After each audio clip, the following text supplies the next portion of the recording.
Hey everyone, in this one, I'll show you exactly how to link bases in Airtable on the web interface. Just keep in mind, you'll need a paid plan for this feature.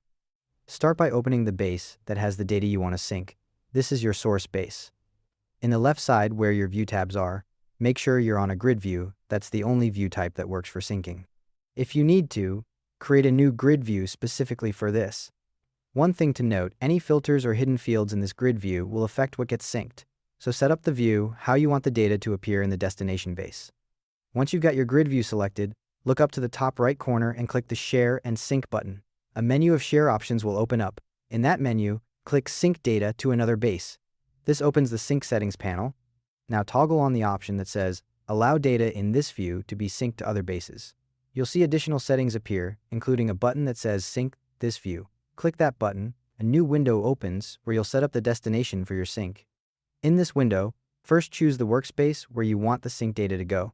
Once you pick a workspace, the base dropdown will populate. Select the base where you want the sync table to appear, or create a new one. Next, you'll see options for which fields to sync. You can choose all fields from the source view, or pick specific fields if you only want certain columns. Make your selection, then click Next. Now you're configuring how the sync behaves. Set your sync frequency automatic or manual. Automatic syncing checks for changes every 5 minutes, but that's only on paid plans. You'll also see options for what happens when records are deleted in the source. Set those how you want them. Once you've configured everything, click Create Table at the bottom.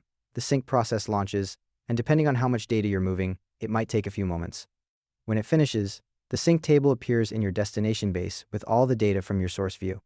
The sync data updates automatically from here, so changes in the source base flow through to the destination. If you ever need to adjust the sync settings later, just go to the Sync Tables drop-down menu and click Update Sync Configuration. And that wraps it up. Thanks for watching. Hope this helped.